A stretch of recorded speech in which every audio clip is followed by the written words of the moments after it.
Lab brings together scholars, researchers, policy thinkers, business leaders, technopreneurs, and practitioners for a focused conversation on how Malaysia and the wider world can build a more humane, inclusive, and future-ready economy. This session connects research with real-world practice. It will explore how the Madani values of compassion, respect, innovation, prosperity, trust, and sustainability can be translated into realistic pathways for enterprise, public policy, and social impact. To begin our session, it is my pleasure to invite Professor Dr. Muhammad Roji bin Sarmidi, Deputy Rector of International Center for Madani Studies, to deliver the welcoming remarks. Professor Dr. Muhammad Roji bin Sarmidi, the floor is yours.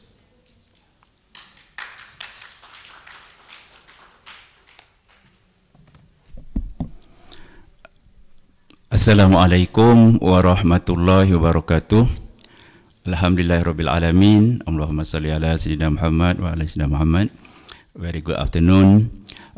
Welcome to our HEGD Ideas Lab, co-organized by ICMS, UNICEL, and FEM.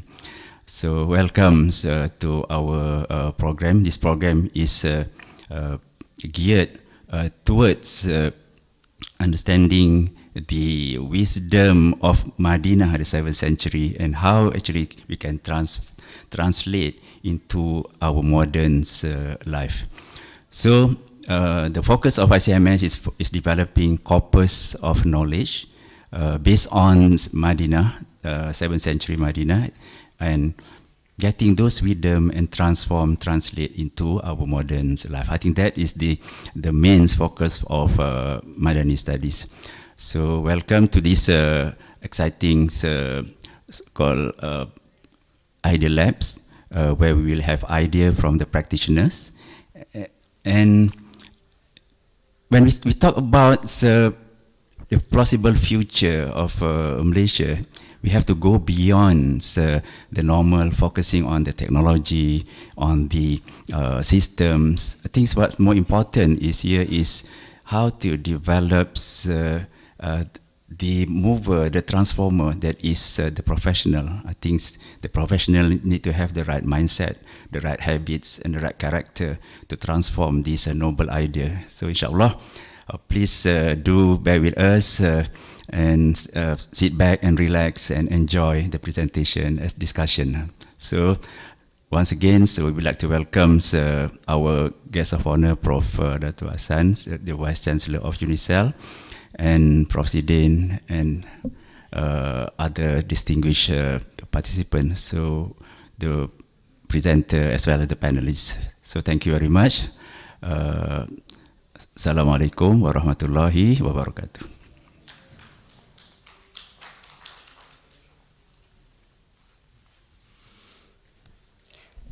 Thank you, Professor Dr. Muhammad Roji bin Sarmidi, for the warm, welcoming remarks.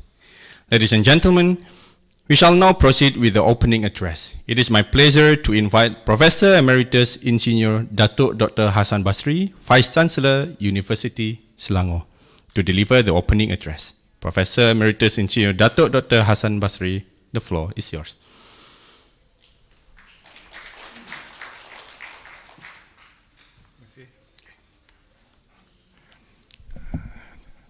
Thank you, Chairperson.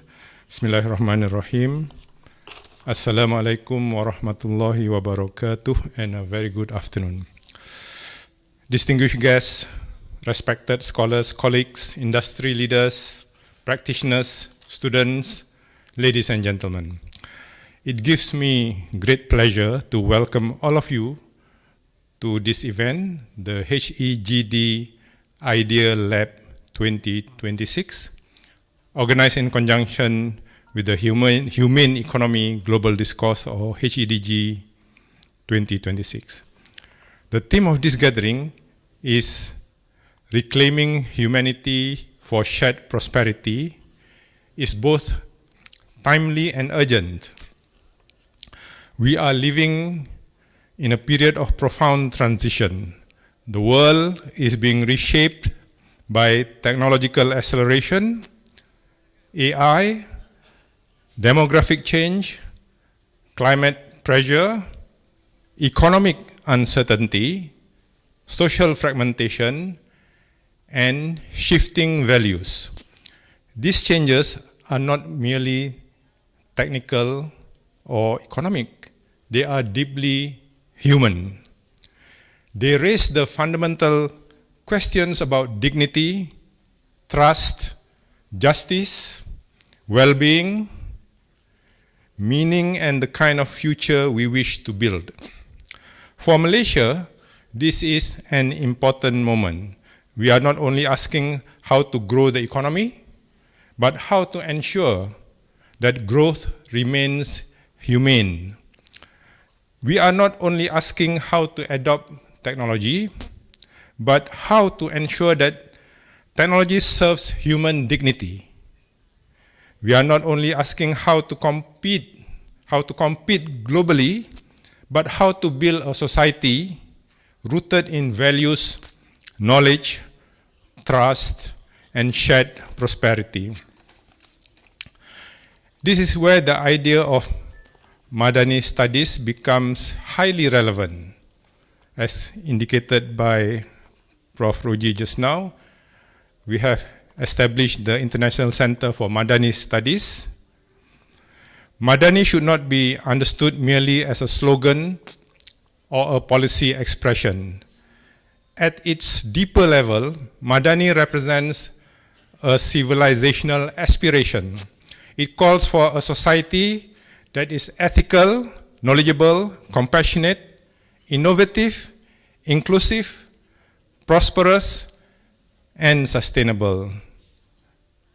It calls for leadership with integrity, economy with justice, technology with wisdom, and development with human dignity. Therefore, one of the most important tasks before us is to develop a serious corpus of Madani knowledge. By corpus, I mean a structured body of knowledge that can support teaching, research, policy, practice, and community transformation. Such a corpus must not be superficial. It must draw from our rich intellectual tradition, including the Quranic worldview, the prophetic model of society, maqasid al-shari'ah, and the principles of justice, amanah, ihsan, mizan, shura, and rahmah. At the same time, it must engage contemporary knowledge in economics, governance, technology, education, public health, sustainability, business, social innovation, and future studies. A strong Madani corpus must therefore integrate Naqli and Aqli, values and evidence, tradition and innovation, scholarship and practice. This is an area where UNICEL and ICMS, or the International Center for Madani Studies, can play an important role as a knowledge platform. The university is not only a place for teaching and certification, it is a place where society thinks about its future. It is a place where knowledge is organized, tested, transmitted, and translated into action. Through ICMS, UNICEL has the opportunity to contribute to the intellectual foundation of Malaysia Madani by developing research teams, postgraduate studies, case studies, policy papers, executive education, community engagement, and public scholarship. So this HEGD Ideas Lab is therefore not merely an event, it should be seen as a beginning of a research and action agenda. With this context, the ICMS research team has commendably identified 5 research focuses. The first focus is the humane economy. A humane economy is not anti-growth. It is not anti-market. Rather, it asks, growth for whom? by what means, and with what consequences. A humane economy values productivity, innovation, and business growth, but it also insists on fairness, trust, dignity, inclusion, and social responsibility. It recognizes that wealth creation must be connected to value creation, livelihood, well-being, and community benefit. In this regard, the wisdom of the Madinah marketplace is highly instructive. The marketplace established in Madinah was not merely a place of trade. It reflected principles of fairness, transparency, access, honest dealing, moral accountability, and freedom from exploitation. It created space for participation, not monopoly. It encouraged trade, but disciplined it with ethics. It recognized economic activity as a form of service when guided by amanah and ihsan. Malaysia today needs a modern translation of that wisdom. We need businesses that build trust, financial systems that widen access, industries that generate dignified livelihoods, and markets that reward quality, honesty, and social contribution. The second research focus is technology and ethical innovation. We are entering a future where AI, data systems, automation, biotech, digital finance, and advanced manufacturing will transform almost every sector. These technologies will create opportunities, but they will also create new forms of inequality, dependency, manipulation, and exclusion if they are not guided by wisdom. The question is not whether Malaysia should embrace technology. We must. The real question is how we ensure that technology remains aligned with human flourishing. How do we build AI systems that are transparent, accountable,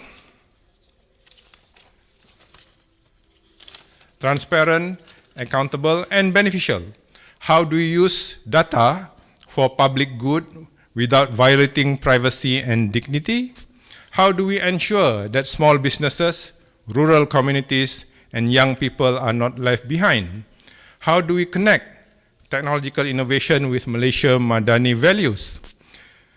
This is where the Madani research agenda must engage deeply with AI ethics, digital governance, responsible innovation, cybersecurity, education technology, smart cities, and social finance platforms, and community-based digital transformation. The third research focus is well-being and halal tayyib innovation. The future economy is not only about machines and data. It is also about health, food, lifestyle, environment, and human resilience. Malaysia is blessed with biodiversity, local botanicals, traditional knowledge, agro-wellness potential, and halal capabilities. These can be developed into a wellness economy that is ethical, scientifically informed, and socially inclusive. But this requires more than commercial enthusiasm. It requires research, standards, safety, quality assurance, consumer literacy, halal tayyib governance, value chain development, and protection against exaggerated claims. A Madani wellness economy should build trust through quality, transparency, safety, and sincere service to consumers. It should create livelihood opportunities while protecting public well-being. The fourth research focus should be education, leadership, and human formation. No society can become Madani if its people are intellectually strong but morally weak. Technologically advanced but spiritually empty, or economically successful but socially indifferent. Education must form not only skills but character. It must cultivate adab, responsibility, critical thinking, creativity, resilience, and service. Malaysia's probable future will be shaped by the quality of its human beings. If our young people are trained only to consume information, they may be overwhelmed by the future. But if they are trained to think ethically, act wisely, and serve society, they can become builders of a better future. The fifth research focus, the final one, should be probable futures for Malaysia. We must be honest, the future is not guaranteed. Malaysia may move forward towards a high-trust, innovative, inclusive, and prosperous society. But it may also drift into fragmentation, shallow consumerism, institutional distrust, technological dependency, and widening inequality. The future depends on choices made today. A desirable, probable future for Malaysia is one where economic growth is supported by ethical governance, where technology strengthens communities rather than isolate them, where universities become engines of social renewal, where businesses pursue profit with purpose, where local resources are transformed into high-value products, where young people see dignity in knowledge and work, and where diversity becomes a source of strength rather than division. Such a future will not happen automatically. It requires foresight, research, leadership, and collaboration. So we have drawn up a proposed Madani research roadmap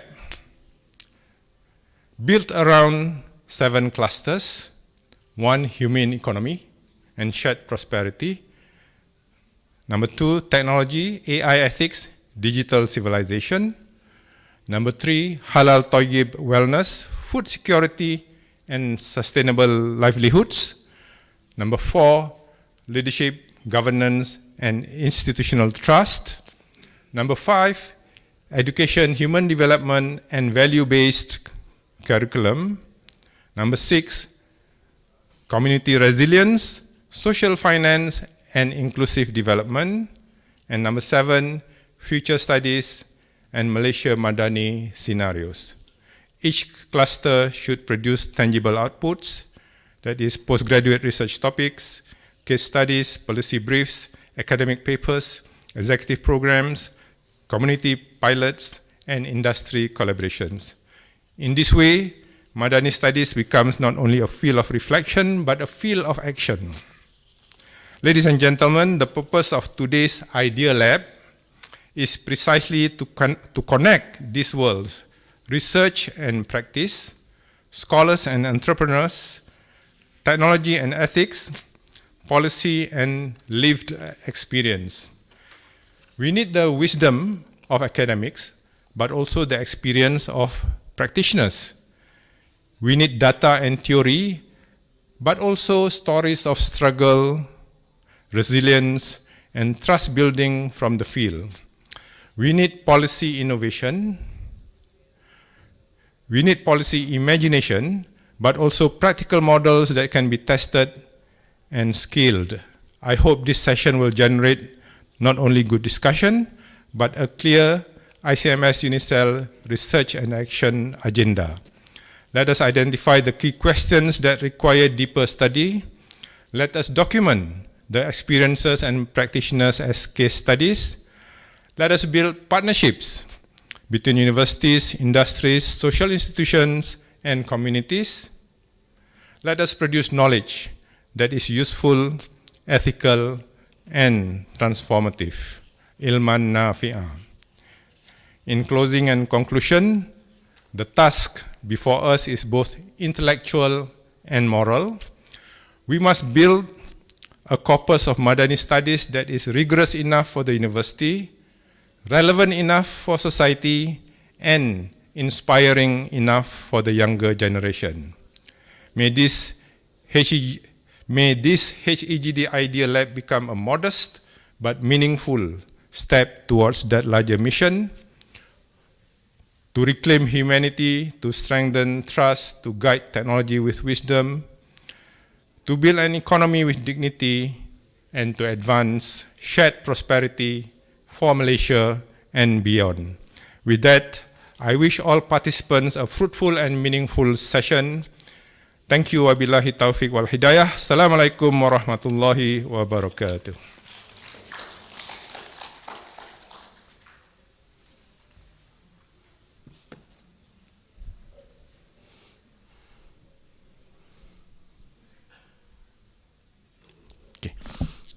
Thank you, Professor Emeritus Engineer Dato Dr. Hassan Basri, for the insightful opening address and for setting the direction for today's Ideas Lab. Ladies and gentlemen, we shall now proceed with our invited presentations. For our first presentation, it is my pleasure to invite Tuan Haji Abdul Rahman Siraj, former Executive Director, Yayasan Wilayah Persekutuan. Tuan Haji Abdul Rahman Siraj, the floor is yours.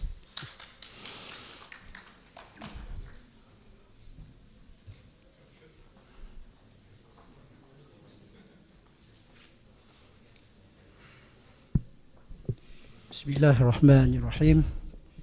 Assalamualaikum warahmatullahi wabarakatuh. Waalaikumsalam. To all my learned friends, brothers, sisters, professors, researchers, specialists, welcome to the what we call forum today that will hope to benefit all of us and Ummah in general. Briefly, I would say that, look, the subject given to me is quite a big subject and heavy subject, which is Madinah Roots of Madani Corporate Leadership. Well, I think what have been presented by Dr. Hassan answered all the corporate criteria, leadership criteria, important items, ingredient needs to be a good leader. And so far, I don't have anything to say about more to say about the subject matters. But however, I'm not going to, I've made already speech for this presentation, but I'm not going to read the speech which may put all of you to sleep. Therefore, my idea is more of towards having interactive, what I call conversation with the audience, if that can be allowed. Yeah. But before that, in order to have a glimpse what is Madani leadership all about, I think we have to go to a hadith which, when our Nabi first entered Makkah, I think that's the important points where we have to look into it. And if I may read the hadith, which I'm scared if I don't read properly, will have an issue with me in the TikTok level. The hadith sounded like, "O people, spread Islam of greeting of peace, feed others, maintain family ties, and pray at night while people are asleep, and you will enter paradise in peace." Now, that reflects. It is a simple hadith, but contains a few finer points we must ponder. And the question is, have we managed to practice the ingredients that are in the hadith? That's the main point. If I can ask the audience or reflect to the audience, can I have some response towards this hadith? What can we learn from this hadith? Yeah, I think that's important, so that there will be some exchanges of ideas, what we can derive and take footnote of the hadith. Can I have one or two learned friends from the audience to give me an idea what is all about in this hadith? Yes? One, I hope there will be one, our ladies representation, and there will be one from on the men's side. Anyone? What can we learn from this hadith? Please, we don't have much time. Please take the floor, and you can share the ideas.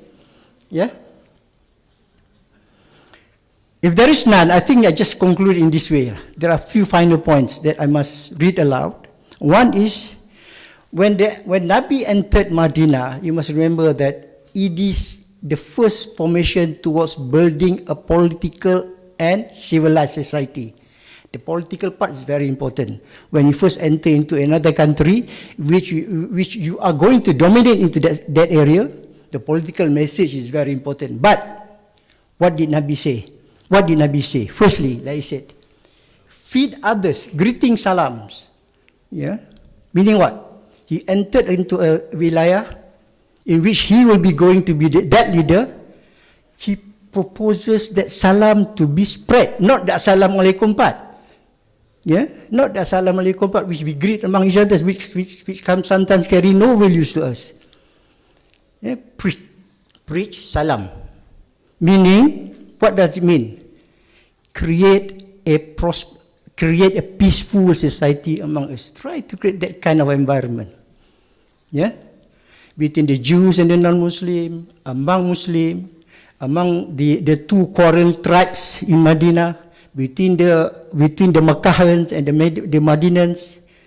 Yeah? I think that's the creation of a solid society, politically, not in form of power direction.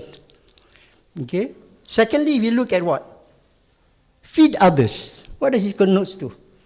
What does it tell you? It's not about eating. It's not giving other people to eat. It's about building the economy of the society. Yeah? How could you feed people if you yourself are downtrodden? You yourself are not capable to feed your own. I think the development of economy that the Nabi is proposing is the fundamental question here. First, you must have the peace, then you develop the economy. Right? I think that's what Prime Minister is doing currently. Yeah? I think that is what currently, whether you know it or not, I think that is the pathway that PMX is showing us. Thirdly, care for society. Yeah? Feed others, maintain family ties. That is the beginning of solid block of developing disciplined society. Yeah? I think that is important too as well, because without a solid foundation in making the families working together, it is important to build a society, because society begins with family nucleus. And it helps to build the economy later, because the care for society will bring about what Hassan said just now, the quality people, commitment of people that can develop the politics, economy, and social. That is, i.e., strengthen family ties. Then finally, which is very important to us, is that pray while others are asleep. What does it mean? You have peace in the country, on the area. You have feed the people. You have a strong family foundation. But you yourself, in running the country, in running the corporate society, you need a person with strong determination and strong ties with Allah subhanahu wa ta'ala. Yeah? Without this, you can forget the rest. You can do all the nice things, you can do all the best things you can do, but without your ties to Allah, that's the end of everything. Everything will be judged by material gain, which is more of the capitalistic approach. Yeah? I think that is some of the important message that Rasulullah has shown us. The question is, again, why can't we adopt and practice it? That's the key question. Yeah, I think we need to sit down. I think the labs or the thinking capability of our foundations need to address that. The question is why we can't practice it. Why can we do it after we have gone to so many seminars, conferences, thousands of seminar conferences. When I was in the corporate world, foreign, in overseas, local seminars, conferences, talking about the same thing. Even today we are talking about the same thing, right? But the question is, we don't question or we don't satisfactorily answer why we fail to do it. That's the key question. Now, with the noble ethics of our Rasul, that translate or can be seen into the character, the morals, noble value of para Sabah or the Sabah.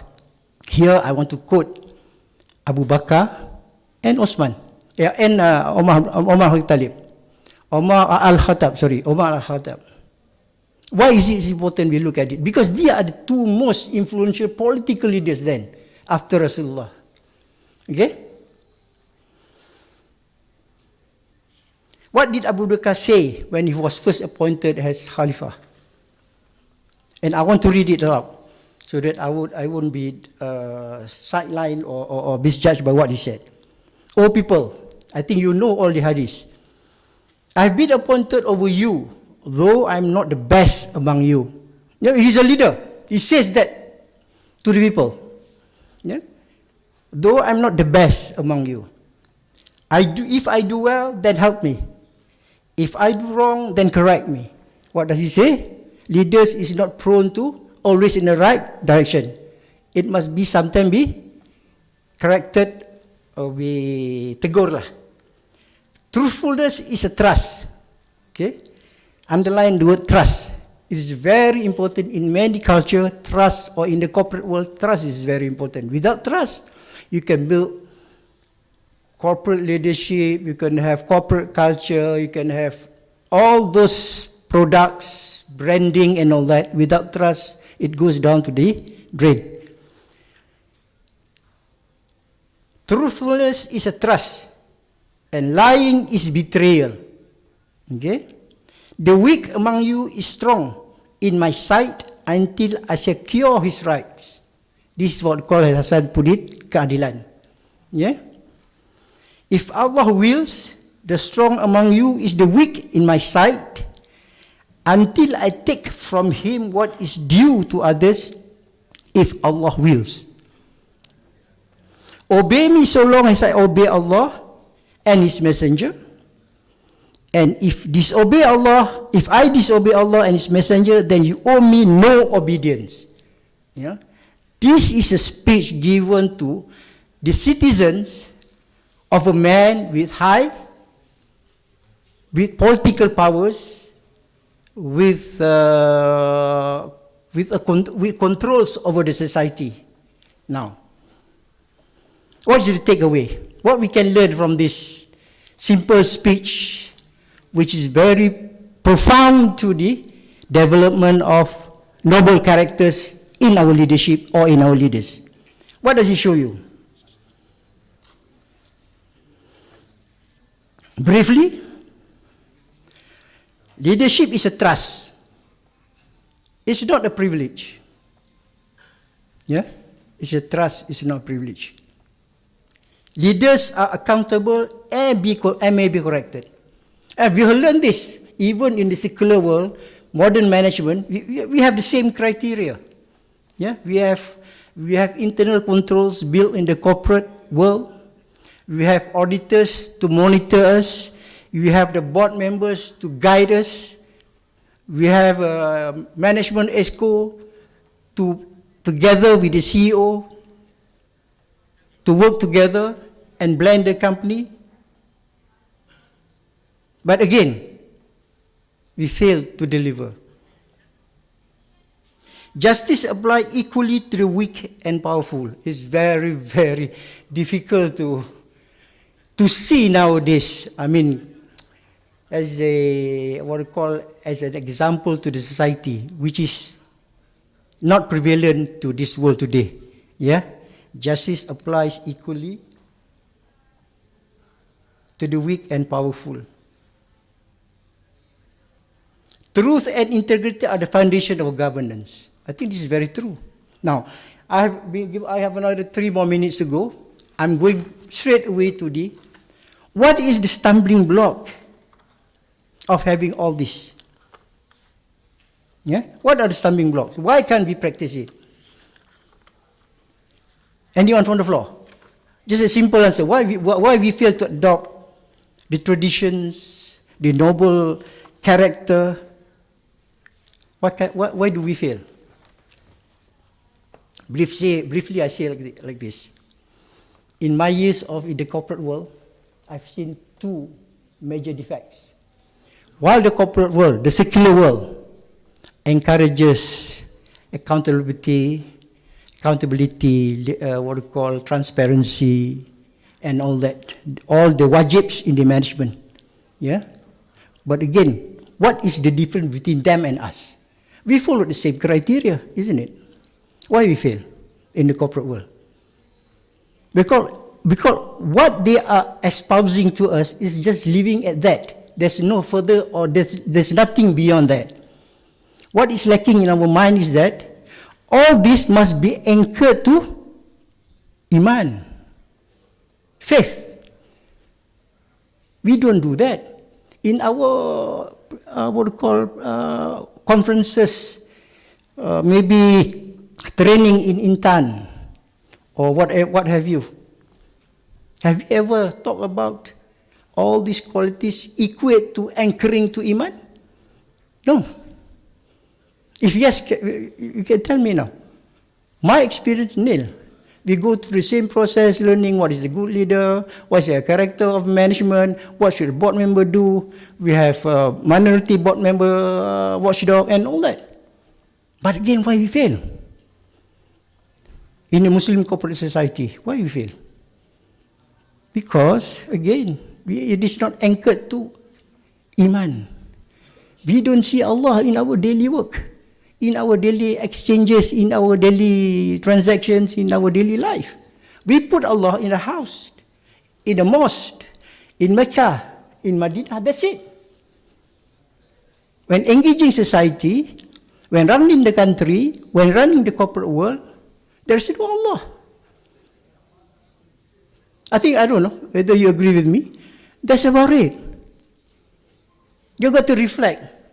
What did Nabi do for the first 13 years in Mecca?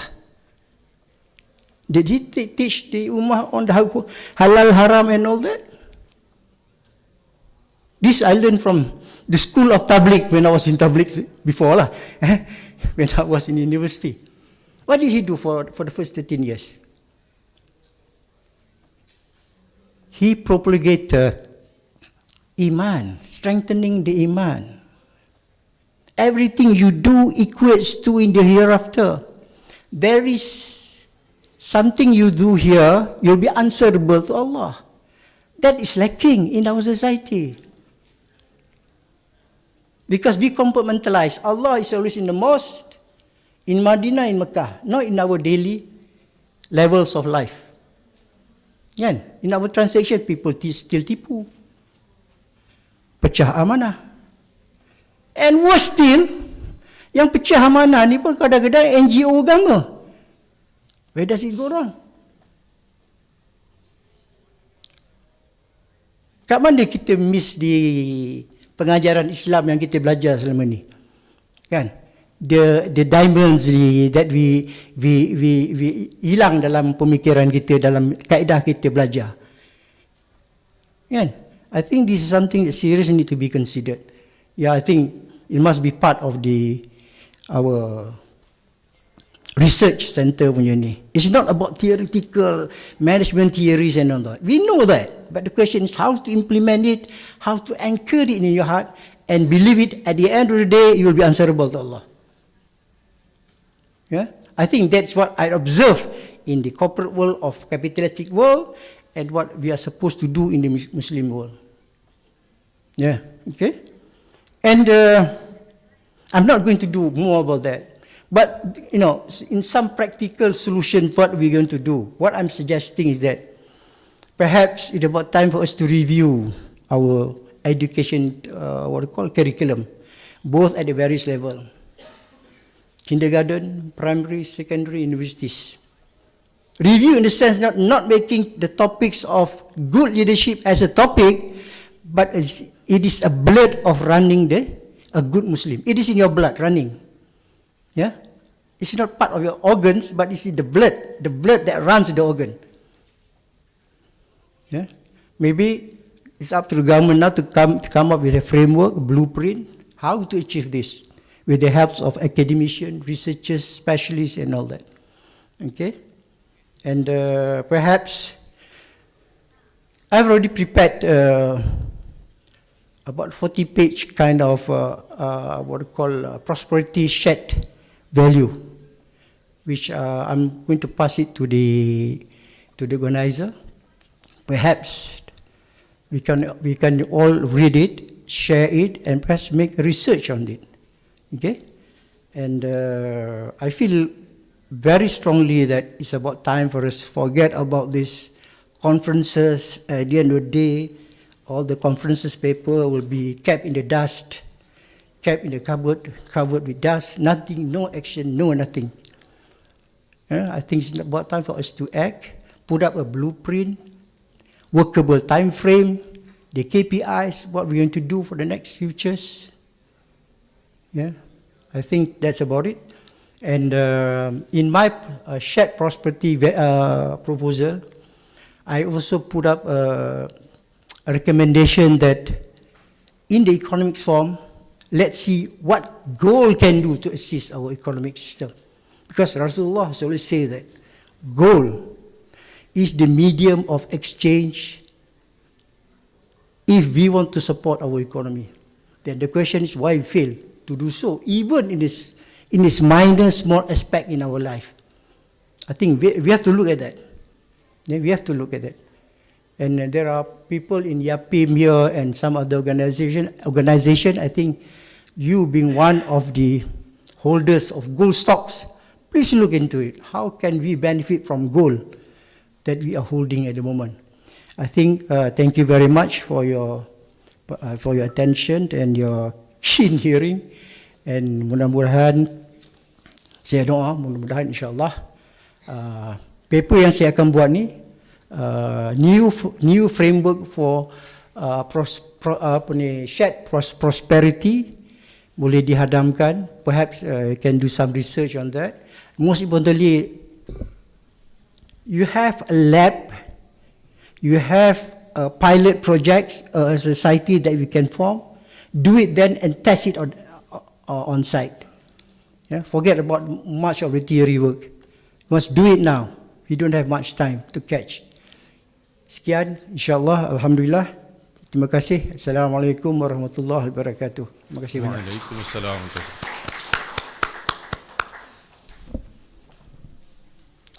Thank you, Tuan Haji Abdul Rahman Siraj, for sharing your valuable insights and experiences with us. We shall now continue with our second invited presentation. Please welcome Effendi Zulkifli, Chief Digital Officer, Yapim Holdings Sendirian Berhad. Effendi Zulkifli, the floor is yours.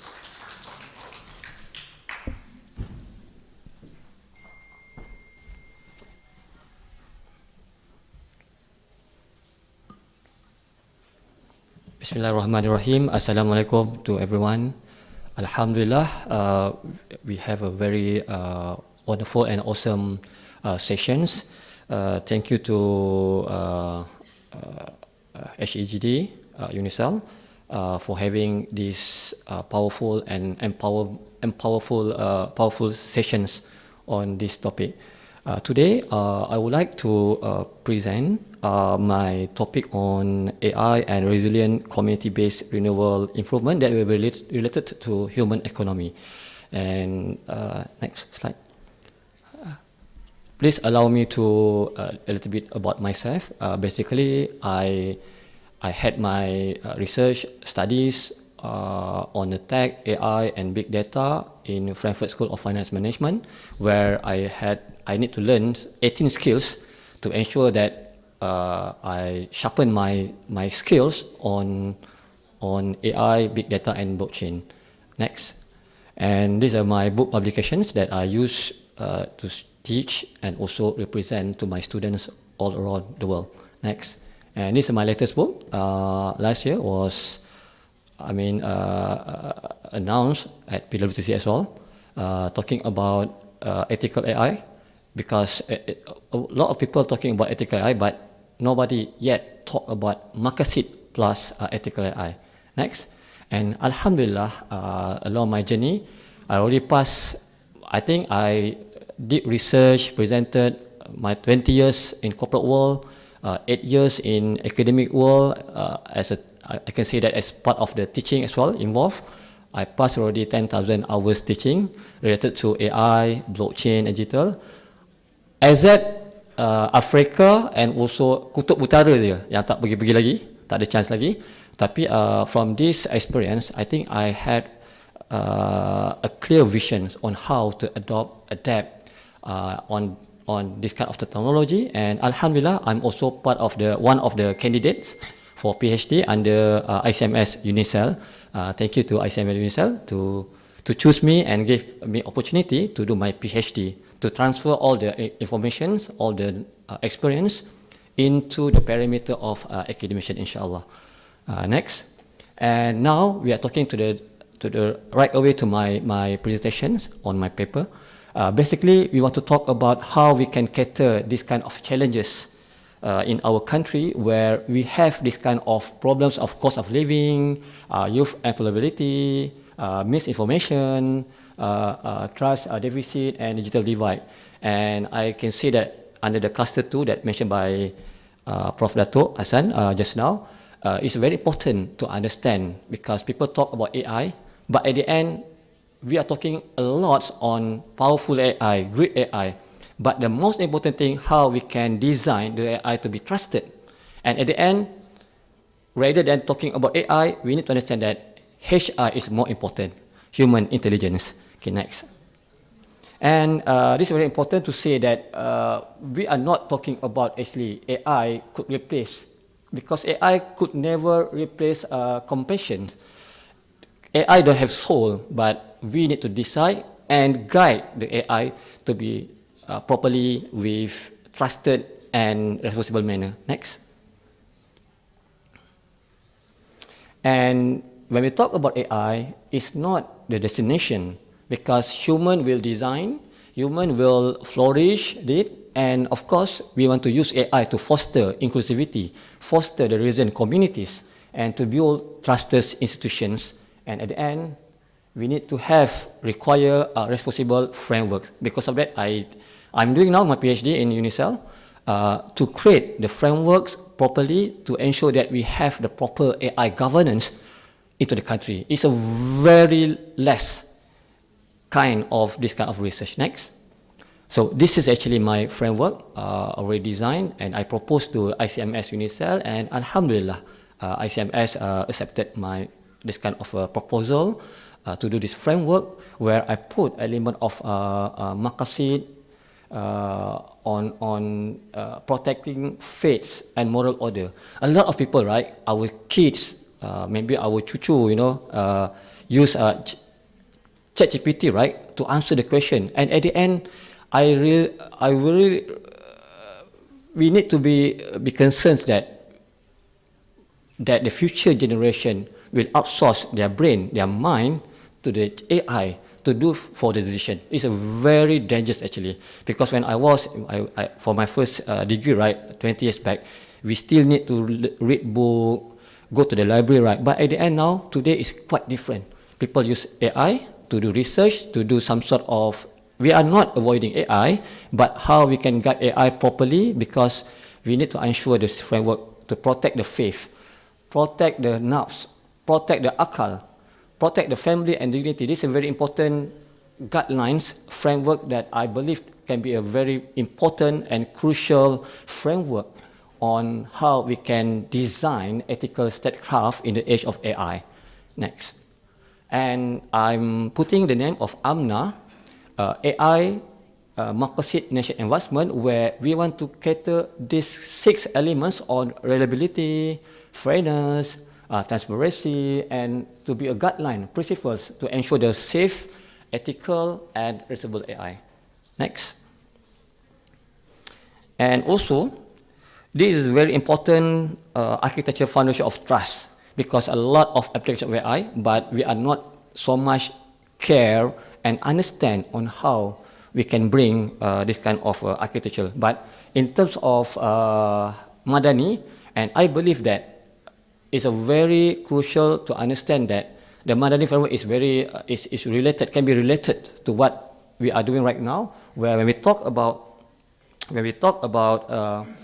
sustainability, we need to understand on how we can do some sort of prediction on resource optimizations, how to cater to get the powerful economies decisions for economies. And also, when we talk about prosperity under the kesejahteraan, right, how we want to design the proper prosperity for our countries, where we need to have some sort of a data-driven economic empowerment. And this already done, basically, I think by DOSM, and most of the developed countries doing on the data-driven economic wealth. And of course, we need to have a powerful community that we have, for example, for today, right? We need to have some sort of an intelligent ecosystem where it's a part of innovation. And under the hormat, respect, we need to have inclusivity. AI is not just for people who have money, right? Because you have money, you can buy a token, and then you can enjoy AI. But we need to design on how we can empower AI inclusivity to all people without unbiased algorithms.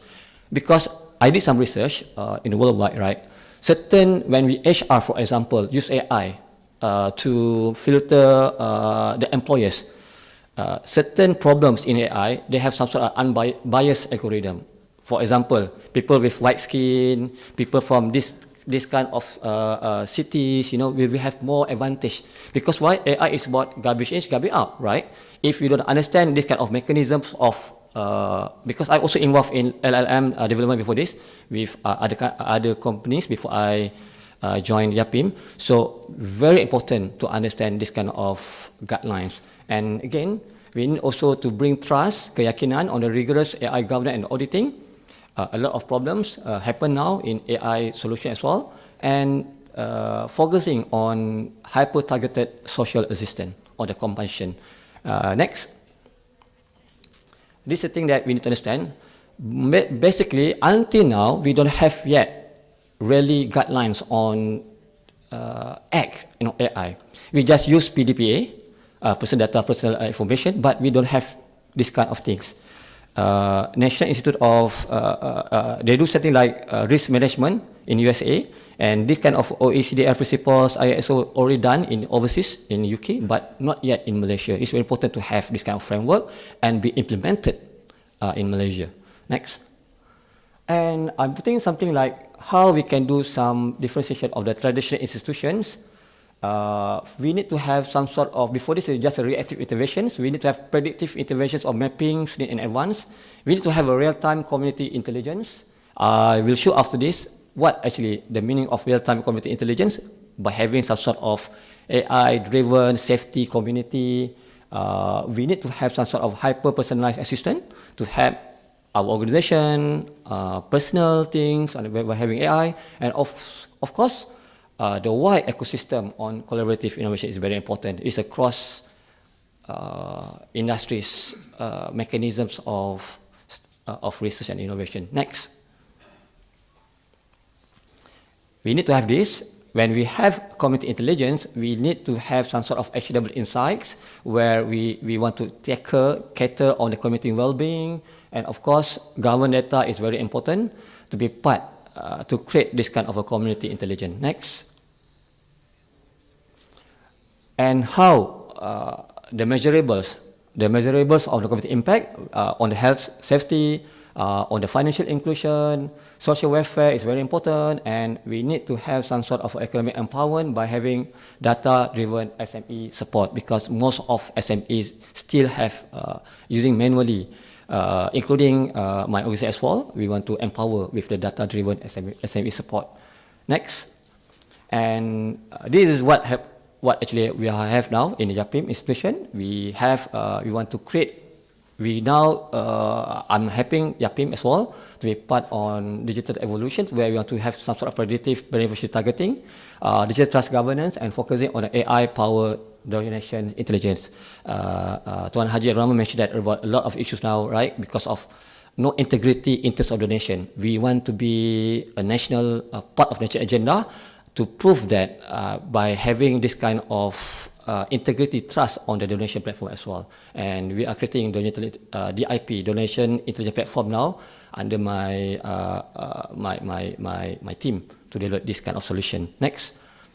And this is the thing that having now in YAPIM, under us, YAPIM Holding, subsidiary of the YAPIM, we are doing this kind of a system integration as well. We have our smart care, AI things, we use solar, solar grid deployment, and the most important thing, we have this kind of smart surveillance CCMS in our building, where we monitor our 200 branches of Arhanu around the world with our gold shop, our factory gold, and we're using AI now to ensure the safety, and I can say that we are part of the very advanced system. Please come to our office, our HQ in Putrajaya, and you can visit us to see our system that we name it as a Pusat Pemantauan Pintar Negara. Next. And this is very important. We have to show that how AI can power social economy. It's not science fiction. It's not Star Wars thing. No, it's not really already almost done. You can imagine that zakat or wakaf institution allocating resources based on real-time intelligence, right? We have dashboard, AI can do some prediction, do the pattern for the zakat things. We can increase the collection as well. And you can imagine as well the policy makers making evidence-based rather than by having manually, traditionally, without proper predictions and data management. Next.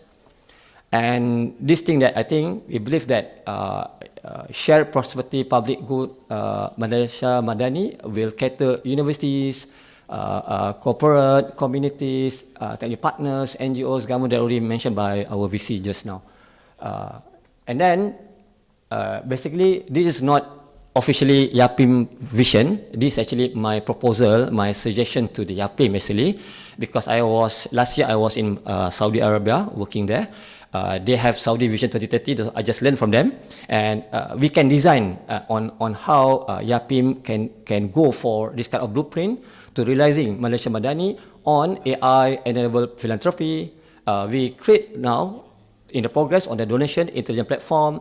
We can create community intelligence. We can focusing on Islamic digital economy. We can champion in the region on ethical AI as well. And of course, we can empower AI governance, future skills, and of course, digital trust in our ecosystem of innovation. Next. And we need to have some nice recommendations for the policymakers. Create a very powerful, clear mandate on ethical frameworks. We need to adopt ISO IEC 42001. We need to have some sort of EU AI Act. We don't have yet until now, and need to invest in community intelligence, where we need to shift funding models to reactive welfare institution, and this is very important, and foster ecosystem of integration. Next. And this is my core point basically. When we have a sustainable AI, plus with trusted institution, with inclusive communities, we create a human economy. Next. And this already mentioned just now, we need to have a collaborative ecosystem, must be compete in terms of NGOs, universities, government, corporate and technologies. Next. And at the end, it's about the collective mandate, where we invite all stakeholders to collaboratively build an AI-driven, highly human digital economy on advancing the vision of Malaysia Madani through intelligence, integrity, and trust. Next. I think that's all. Thank you from my side. Assalamualaikum.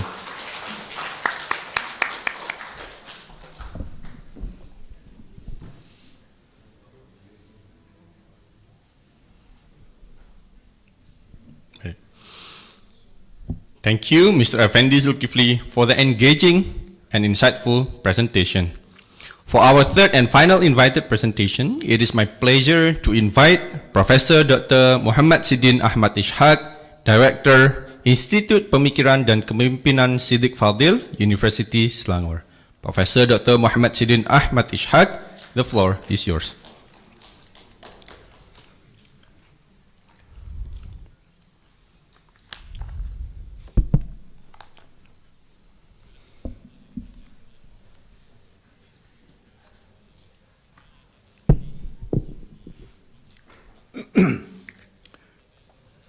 Boleh lagi ke?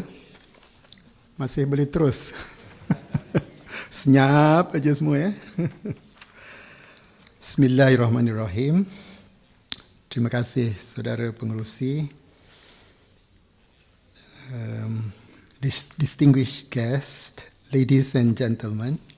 Assalamualaikum warahmatullahi taala wabarakatuh, and a very good afternoon. This is the topic that was given to me by Prof. Roji, I believe. Higher education and future-oriented Madani knowledge development. Berat ya, tengah-tengah hari ini. Now, although I'm speaking from my little experience at ICMS, I do not claim that what follows represent an official ICMS perspective.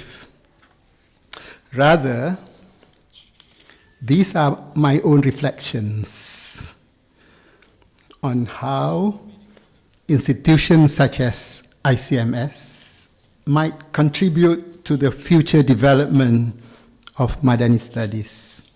Ladies and gentlemen, earlier we heard Professor Hassan Basri spoke about the foundation, the intellectual direction of Madani studies, and why it is important to build a strong body of knowledge in this field. I would like to continue that conversation by focusing on how this body of knowledge can be sustained, can be expanded, and can be continually renewed. We all recognize that the world is becoming increasingly complex.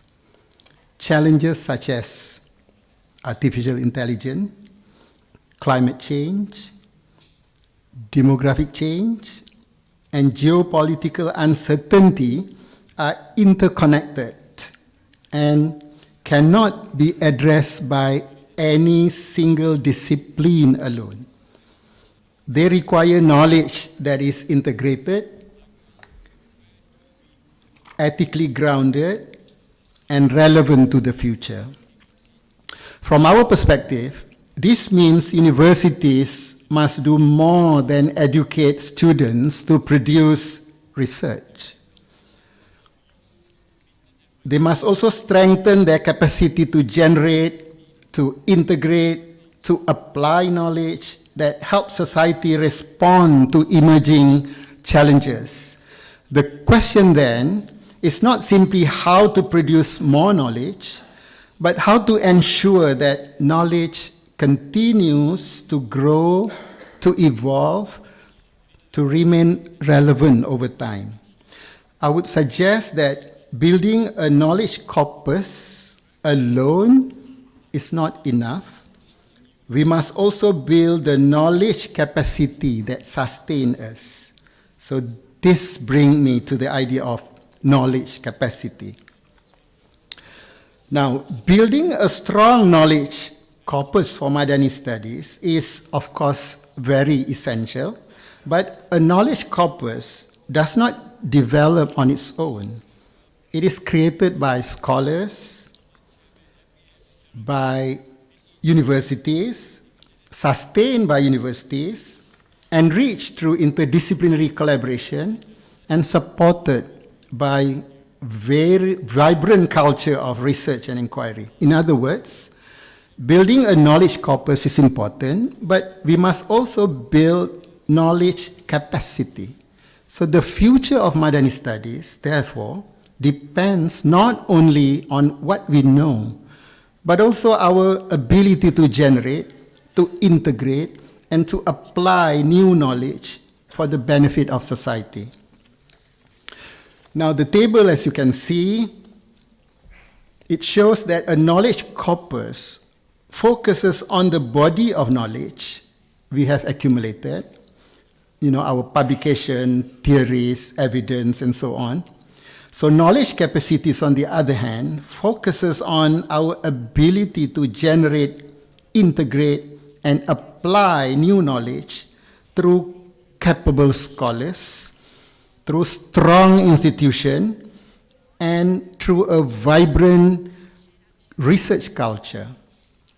The future of Madani studies, therefore, depends not only on expanding its knowledge corpus, but also on strengthening the knowledge capacity that will sustain its continuous development.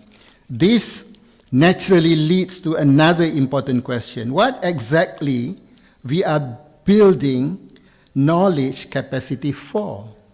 In other words, how should we understand Madani studies itself? Can I have the third slide? Now, Madani studies should not be understood simply as another academic discipline, alongside, for example, sociology, economy, education, political science, and so on.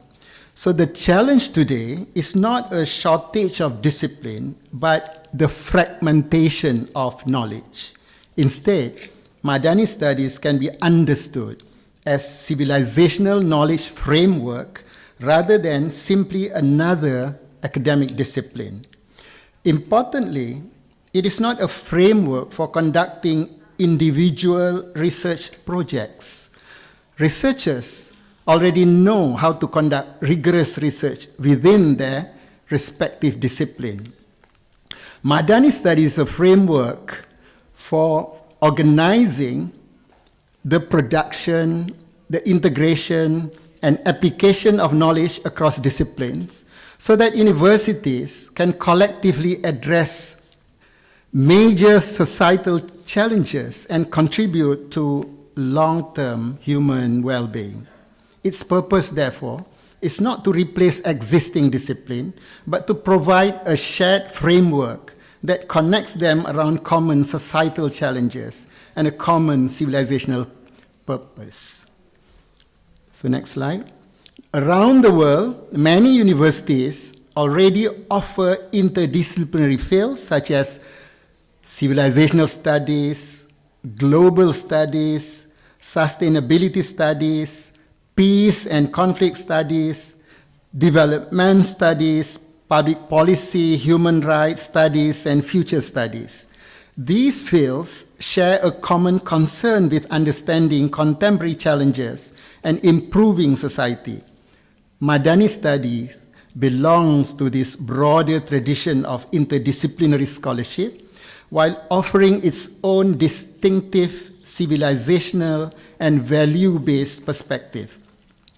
If you look at this table, you will see that Madani studies sits quite naturally alongside these interdisciplinary fields. But what it adds is a little different. Rather than looking at one issue or at one area knowledge, it brings different perspectives together within a civilizational framework. It asks not only what we need to know, but also what kind of society we want to build, and how education, research, and scholarship can help us to get there. So from our perspective, Madani studies is not simply another academic field, it is a way of bringing together knowledge with purpose, so that it contributes to a more humane, inclusive, and sustainable civilization. Okay, next one. Okay, can you skip that? Go to another slide, please. Yeah. Right. Okay, having discussed Madani studies as a civilizational knowledge framework, The next question is, what do we actually mean by Madani knowledge development? From our perspective, Madani knowledge development is the continuous process through which universities and scholars create, integrate, translate, apply, and renew knowledge guided by values and directed towards human well-being. The diagram that you see here summarizes the idea. Knowledge development begins with creating new knowledge through research and scholarship, but it does not end there. That knowledge must be integrated across discipline, translated into forms that society can use, apply to address real-world challenges, and continually renewed as new evidence and new challenges emerge. In other words, knowledge development is not a single event, but a continuous cycle of learning, collaboration, and improvement. So what makes Madani knowledge development future-oriented? Being future-oriented does not mean trying to predict the future with certainty. Rather, it means ensuring that the knowledge we create today helps society anticipate change, respond wisely to emerging challenges, and shape a better future. It asks us to look beyond today's problem and develop the knowledge, values, and capabilities that future generations will need. Future-oriented Madani knowledge development does not only concern with preserving and expanding knowledge, but also with ensuring that knowledge remains relevant, adaptive, and responsive to a rapidly changing world. This understanding leads naturally to the next question: what role does higher education play in making this possible? What does this mean for universities? One of the questions we have been exploring is this: what kind of knowledge does the future actually require? If tomorrow's challenges are increasingly interconnected, then perhaps the knowledge we develop also needs to become more interconnected. Rather than remaining fragmented across discipline, it should bring together different perspectives to help us understand and respond to complex societal challenges.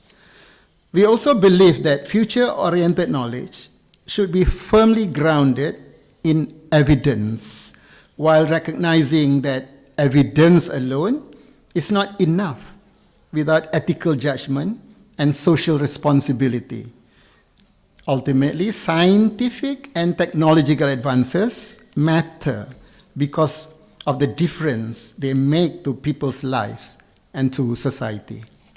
For us then, the challenge is not simply to produce more knowledge, but to develop knowledge that helps society navigate an uncertain future. Next slide.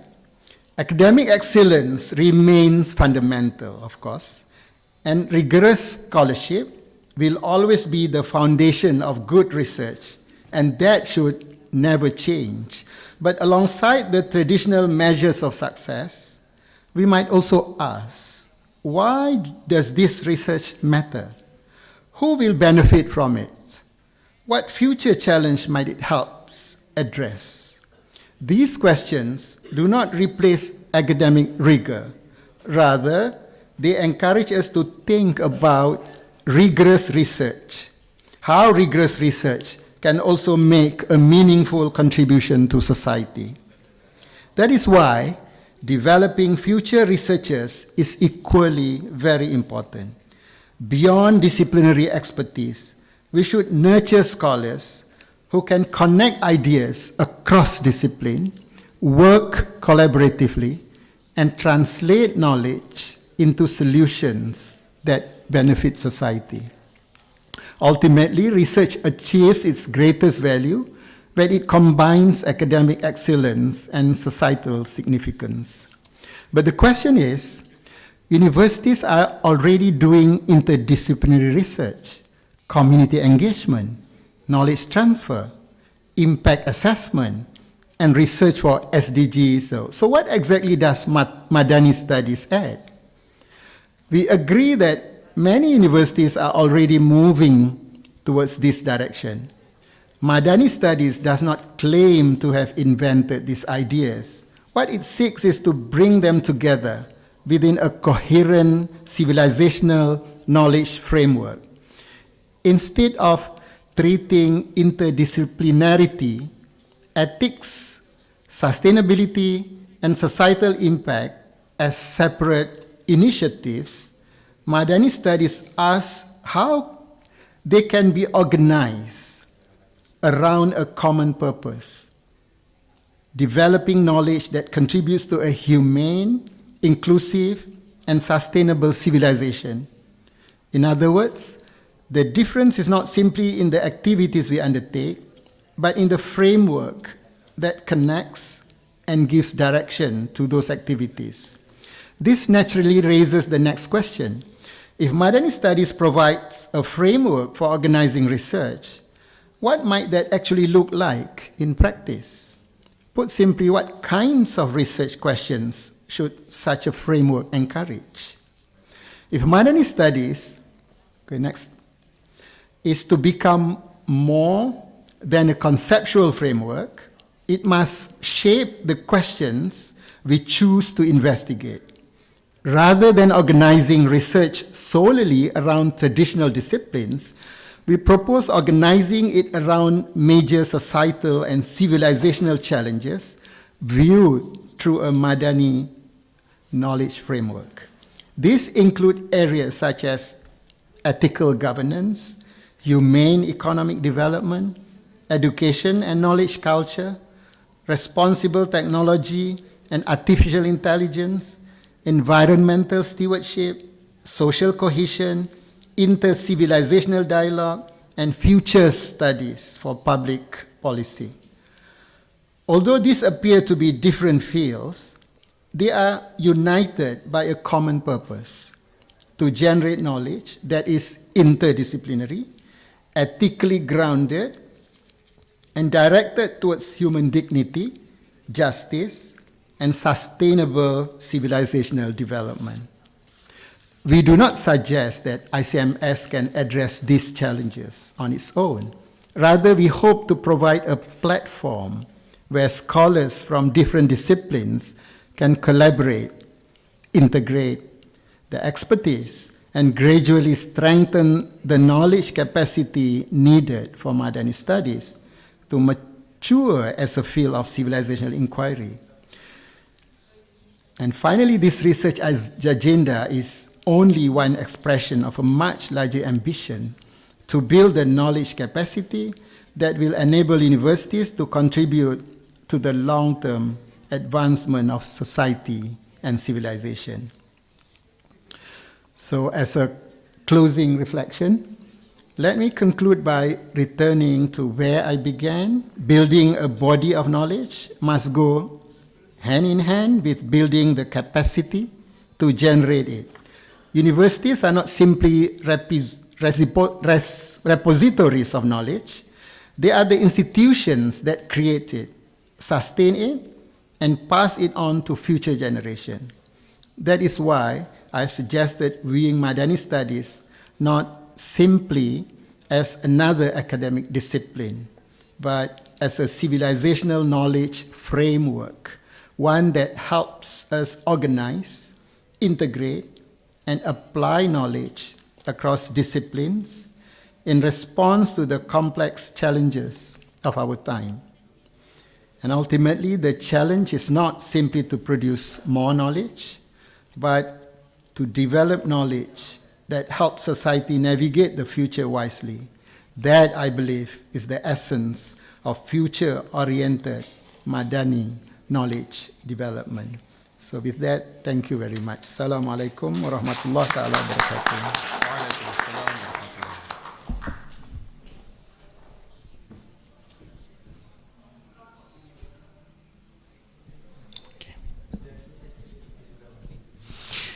Thank you, Professor Dr. Muhammad Sidin Ahmad Ishaq, for sharing your valuable knowledge and perspectives with us. Ladies and gentlemen, we shall now continue with our roundtable discussion. May I invite our distinguished roundtable members to join us on stage. Professor Dr. Muhammad Roji bin Sarmidi, ICMS Co-Director. Professor Dr. Muhammad Sidin Ahmad Ishaq, Director Institut Pemikiran dan Kepemimpinan Siddiq Fadil, Universiti Selangor. Tuan Haji Abdul Rahman Siraj, former Executive Director Yayasan Wilayah Persekutuan, and Dr. Hajah Maimunah Ropa, Founder and Chief Executive Officer, MR Meringga.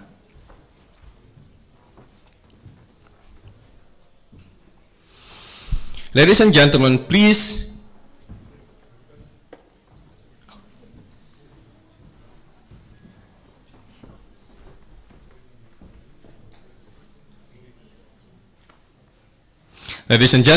welcome our distinguished roundtable members with a warm round of applause. We look forward to hearing their perspectives and reflection on advancing a humane, inclusive, and future-ready economy. Distinguished roundtable members, the floor is yours.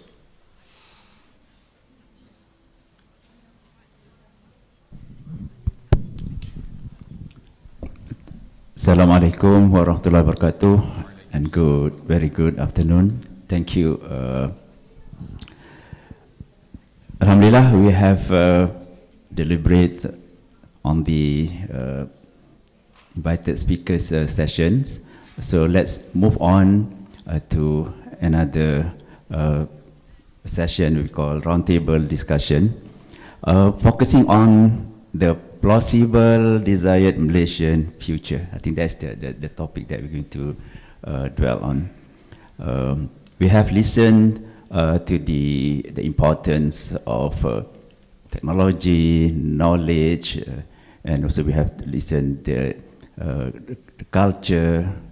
Now let's move on to the another important element, that is, for all this transformation to take place, actually we have to listen to the those have been involved in the struggle, in the so-called effort of developing their field. These are our three most experienced members in their own field.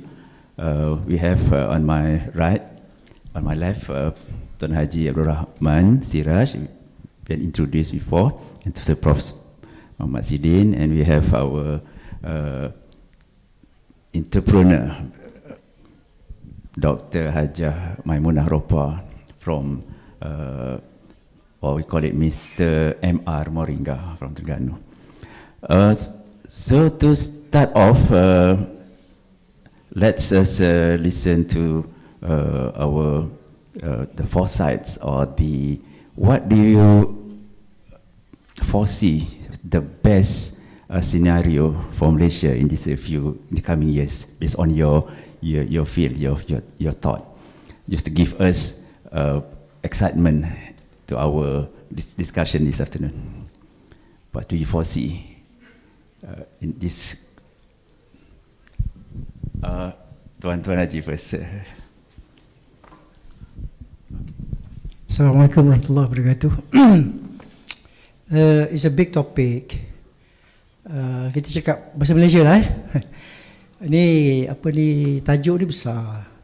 Langkah-langkah yang nak ambil pun besar. Modal untuk mengambil langkah-langkah ni pun besar. Institusi yang nak ditubuhkan untuk memastikan langkah-langkah yang ambil ni pun perlu diwujudkan, dan besar belanjanya.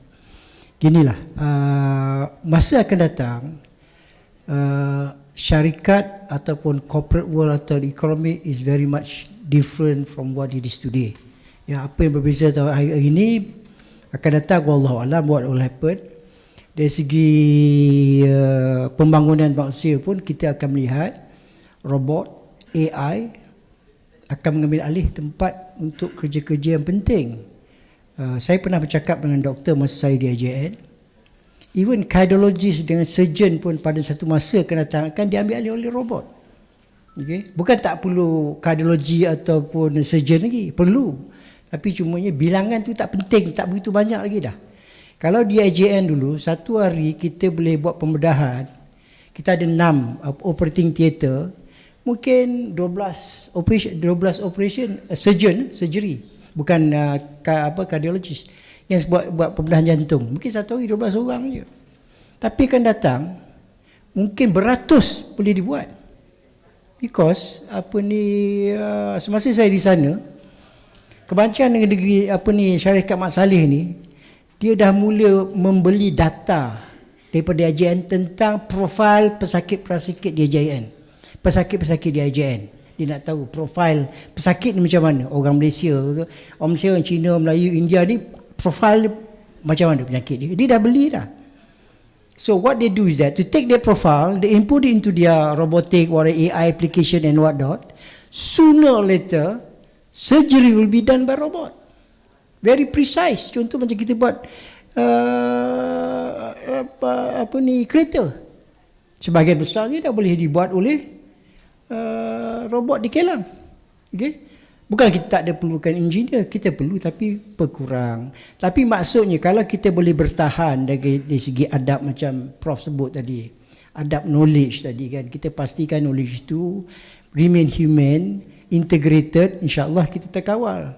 Tapi sukar untuk mencapainya kalau kita tak ada framework, plan, workable plan untuk kita laksanakan. Kalau kita hanya bercakap, saya bimbang kita akan ketinggalan dari segi teknologi, dari segi humanity, dari segi agama pun tertinggal. Semua bidang kita akan tertinggal dan kita akan tertinggal selama-lamanya. Kita tak boleh catch up. Sudah, terima kasih. Terima kasih Tuan Haji. Okay, let's move on to Dr. Maimunah. Bidang yang diceburi oleh Dr. Hajah Maimunah ni bidang yang sangat menarik. Dan kalau kita lihat dari segi perkembangan di Malaysia dan di dunia tentang fokus kepada alam sekitar, tumbuh-tumbuhan, wellness. Jadi apa pandangan doktor tentang agaknya lah yang the future of this bidang ni, itu yang dalam bidang doktor ni boleh highlightkan untuk menarik minat our audience ini. Terima kasih Dr. Roji, Profesor Roji. Alhamdulillah, sebenarnya saya dah hilang akal tadi sebab terkesima dengan penceramah-penceramah yang hebat-hebat kan. Sebab saya dah lama tidak duduk dalam dunia akademik, sejak terjun dalam dunia bisnes ni. Yang lebih banyak saya buat ialah pertanian. Saya nak minta tolong tunjukkan saya punya PowerPoint sebab saya nak tunjuk sikit macam mana saya telah masukkan unsur itu di dalam ini. Pertama nak saya sebutkan ya, MR tu sebenarnya bukan Mr. tapi mawadah warahmah, love and care. Dah ada dah madani kat situ kan? InsyaAllah. Itu saya telah buat sejak tahun 2016 lagi. Sebab mungkin saya ni dah lama dididik oleh Abim, Wadah. Jadi semuanya dengan itu, dengan Islam ya. Bahkan yang Tuan Haji sebutkan tadi tentang hadis itu, hadis aksus salam, uti'imut ta'am, silul arham, salul fil lail. Itu yang saya buat sebenarnya. Sedang saya buatkan pun dalam bisnes saya. Sebab saya telah menghayati itu ya. Maksudnya macam mana pergi tolong move on. Next pergi, tak payah tengok tu, saya lagi bawah. Okey, saya nak bawah sikit lagi. Itu saya punya tadi ya, naik sekejap ya. Sekejap naik sekejap. Tadi naik atas, no, back. Satu lagi. One more. Satu lagi. Okey, itu saya punya background kedai saya dan juga bisnes saya. Saya tanam moringa. Kenapa moringa? Pokok yang paling lestari. Satu benda pun tak buang. Lestari. Sebab apa nak buang? Semua berguna. Semua boleh pakai. Bahkan di Belgium dia mengimport biji moringa itu untuk bersihkan air. Dia bukan mencemarkan tapi dia membersihkan. Saya bukan ambil daun saja, saya guna produk hiliran saya, ada pokok, ada ayam. Ayam akan menjadi lebih baik. Sudah cuba kambing, ia menjadi lebih baik. Manusialah yang fokusnya. Okey, next. Itu kemampanan yang saya nak tunjukkan. Kita tanam di Terengganu lah. Terengganu ni memang negeri paling bahagia kan.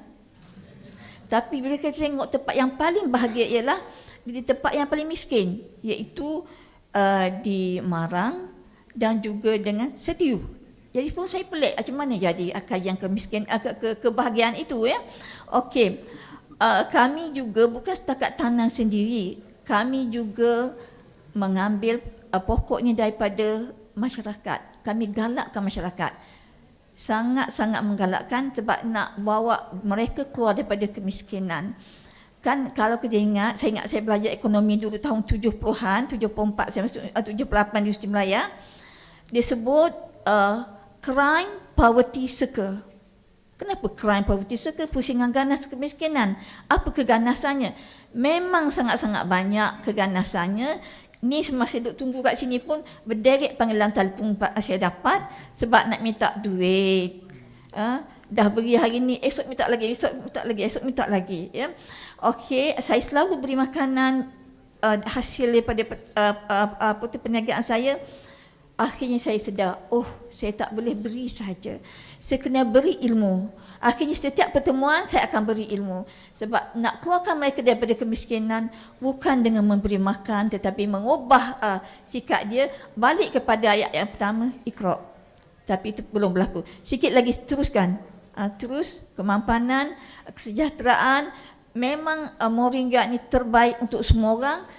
Asalnya saya sangkakan untuk warga tua saja.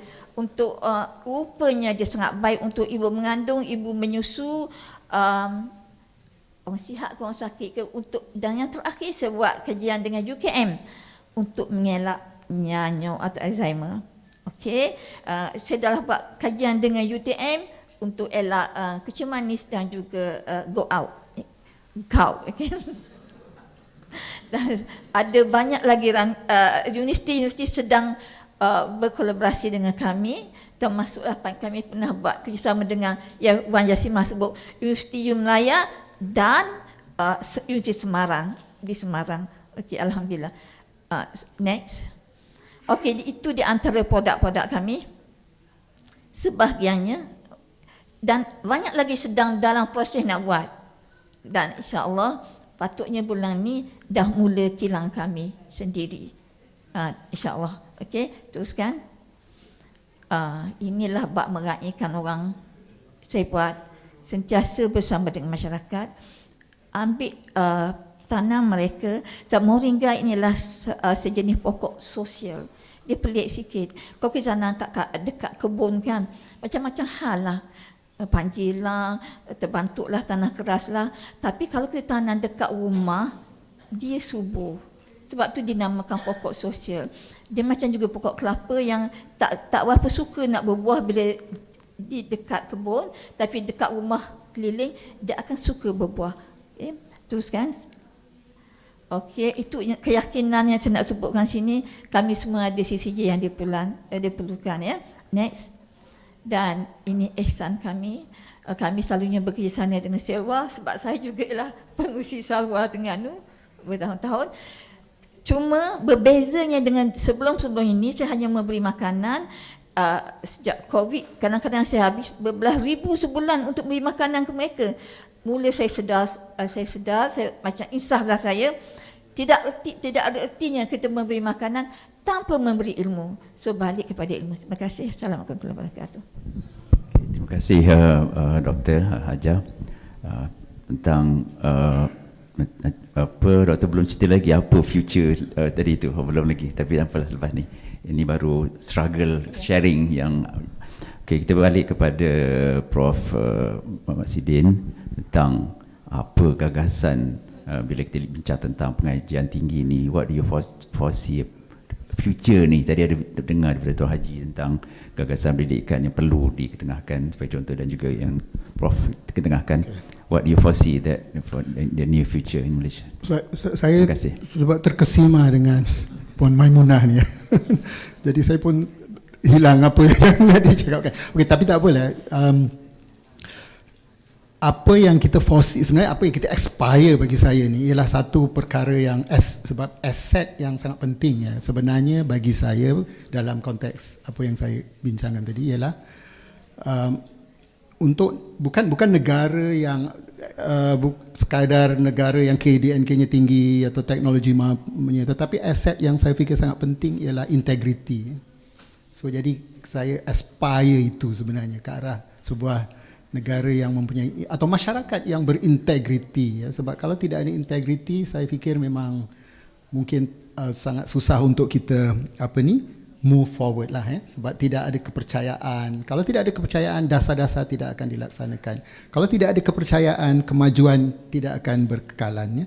Jadi masa depan yang Malaysia ni yang realistik ialah di mana rakyat itu mempunyai keyakinan lah ya, terhadap institusi awam, terhadap syarikat-syarikat perniagaan, ya, terhadap pentadbiran, ya, dan itu saya fikir satu perkara yang sangat penting lah. Ya. Terima kasih yang bagi Prof. Okay, so let's move on kerana masa sangat mencemburui kita. Boleh kita pergi kepada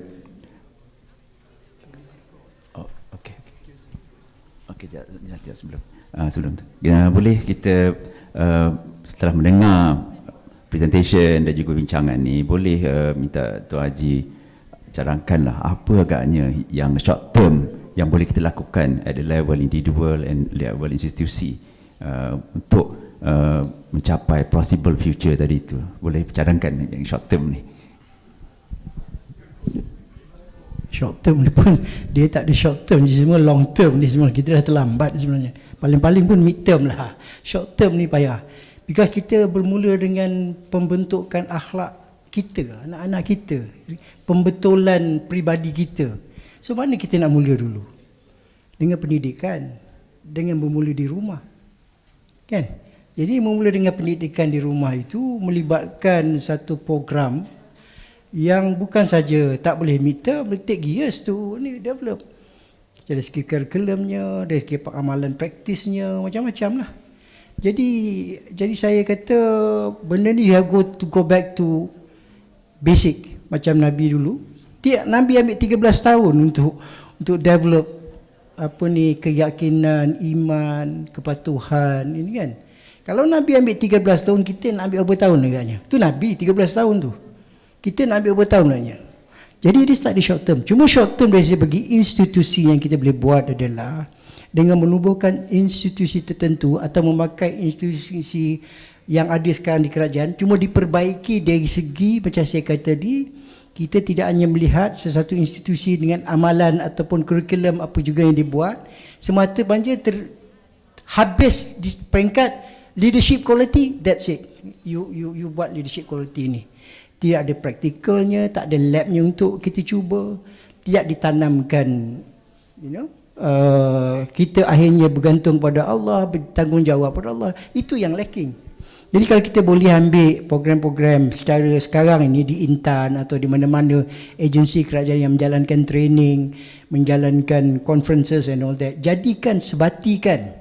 Kita kena indoctrinate macam komunis indoctrinate kita punya kepahaman, keyakinan dan Allah itu melihat kita tu ke dalam diri kita.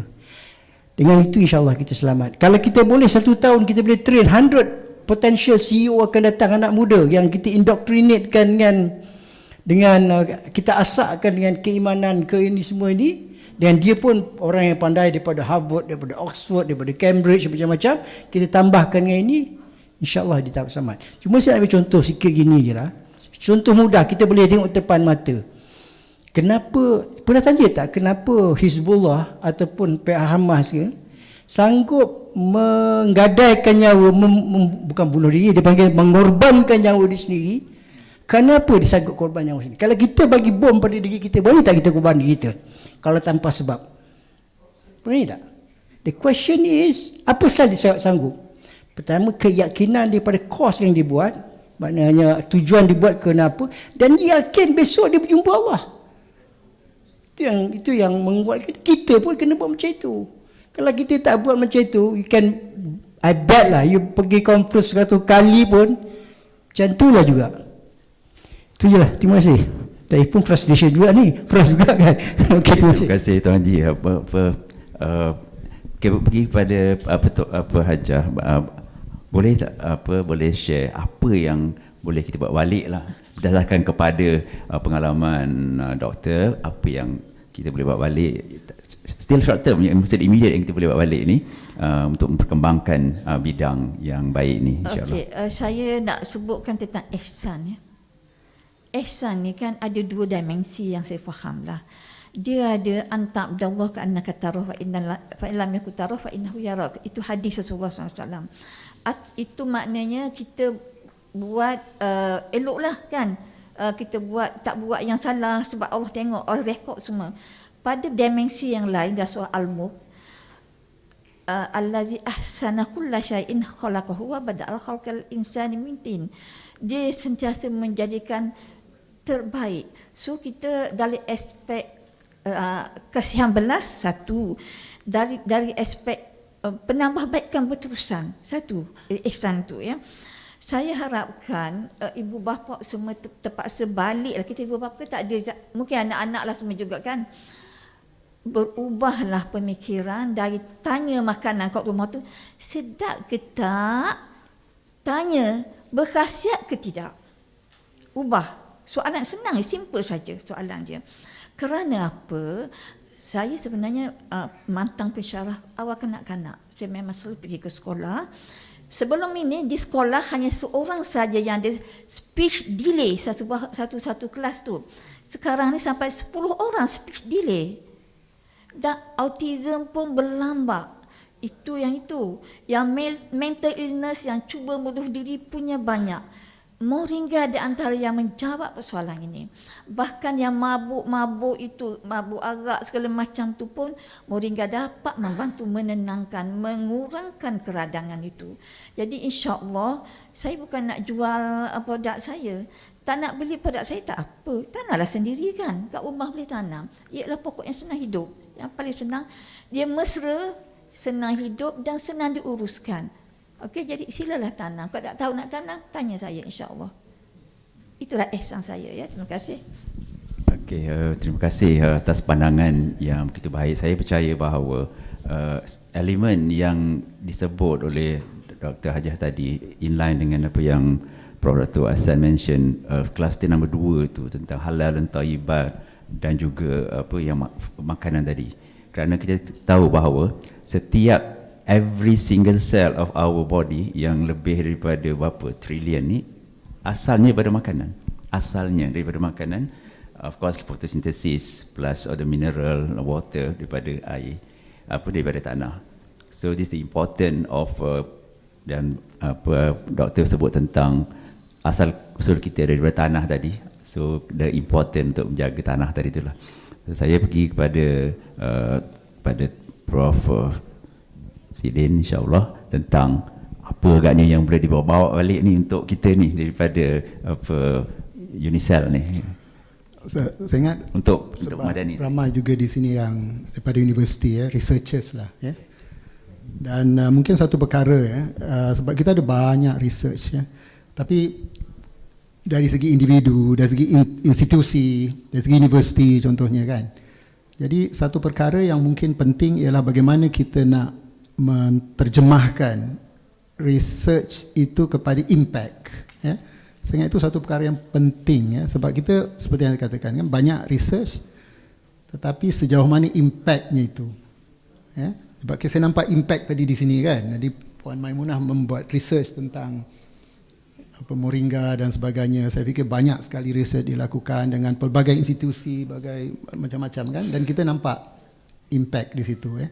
Tapi bagaimana dengan research yang lain? Jadi begitu juga sebuah negara yang mampu menterjemahkan ilmu kepada impact. Saya rasa itu satu perkara yang sangat penting lah, yang sangat masih lagi kekurangan, ya, masih lagi perkara yang mungkin kita perlu fikirkan, dan ini merupakan satu cabaran, ya, yang saya fikir sangat penting, ya, sebab untuk menterjemahkan kepada polisi yang baik, inovasi yang bermakna, dan penyelesaian yang benar-benar bermakna itu untuk akhirnya kepada kesejahteraan rakyat lah. Saya fikir itu satu perkara yang mungkin kita patut fikirkan. Okay, terima kasih Prof. Okay, let's move on untuk kita mendengar pandangan atau juga soalan-soalan lah daripada tuan-tuan sekalian. Saya nampak ada Tuan Haji Farid Faiz nak angkat tangan tu. Silakan.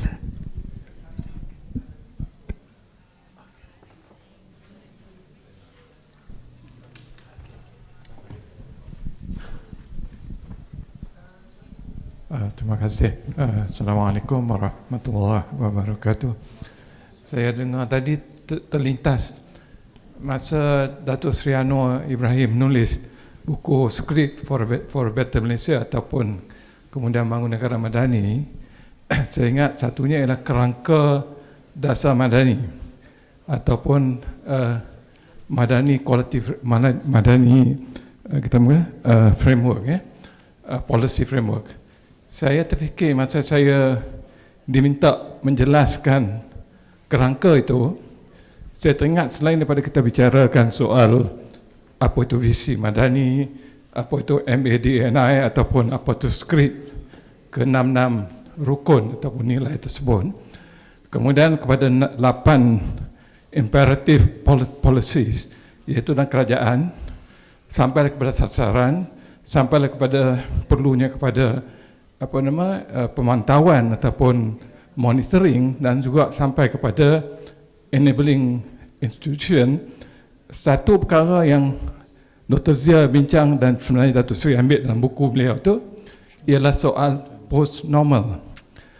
Jadi dalam kita buat rancangan ataupun perubahan, islah ataupun memikirkan dasar ilmu-ilmu yang penting, saya fikir yang tidak perlu kita lupakan juga ialah post-normal. Teringat saya, the way Datuk Seri manage, even dalam keadaan perubahan, islah, kita tak boleh lari pada suasana perubahan yang berbeza sekarang. Sebab tu saya tertarik bila bincang dengan Dr. Zia berkenaan dengan post-normal.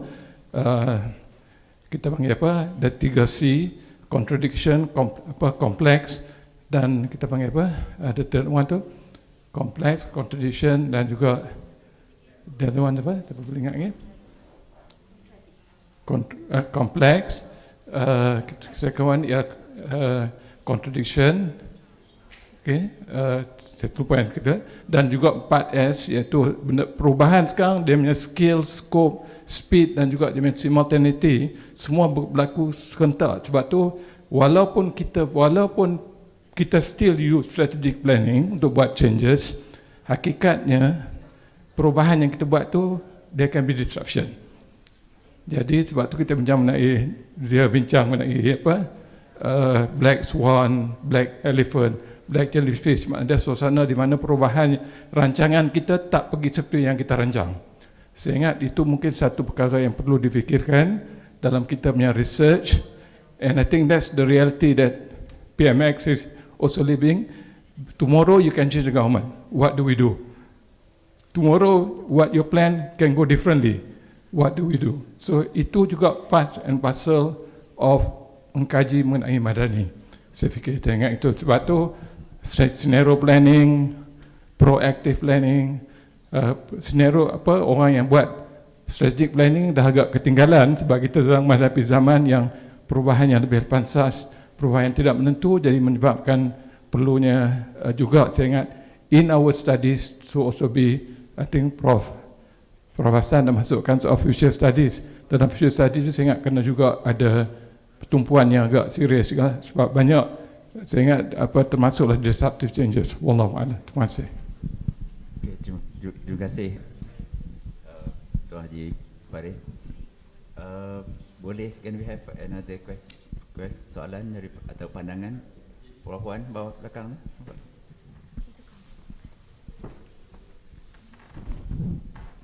Prof Zainab, Puan Rohana, ada pandangan? Okay, kalau tak ada, saya Haji. Okey, kalau tak ada saya pergi. Okey, sila. Assalamualaikum warahmatullahi wabarakatuh. Sekali lagi, tak tamak kan sebab perempuan seorang, ya. Tak, saya sebenarnya nak ulas yang Haji Abdul Rahman sebut tadi tentang akidah kan. Dan saya sebenarnya dah lama tak puas hati tau, marah pun ada. Sebab saya dulu mengajar falsafah pendidikan di IPG. Dan saya rasa sebelum saya falsafah tu ada, saya selalu di warning kerana saya mengajar dengan tauhidik paradigm. Saya dimarahkan baca ayat Quran lah, mengajar ekonomi, mengajar baca ayat Quran, dia marah. Tapi bila ada falsafah, ramai orang mari belajar dengan saya. Tetapi falsafah itu kini menjadi retorik di sekolah. Bayangkan dalam falsafah tersebut, pendidikan di Malaysia ni adalah untuk develop potensi intelek terus rohani. Lepas tu emosi dan jasmani. Ya, dalam keadaan secara menyeluruh dan bersepadu dalam keadaan percaya dan patuh. Dan bila saya buat research dengan student saya, 95% tak pernah sentuh rohani. Sekarang ni kita pegang Kementerian Pendidikan. Why not we back to falsafah? Falsafah itulah Datuk Seri Anwar Ibrahim. Kita kena buat yang tu dulu sebab itu dasarnya, ada falsafah, ada akidah di situ. Terima kasih. Okey, oleh kerana masa tidak ada.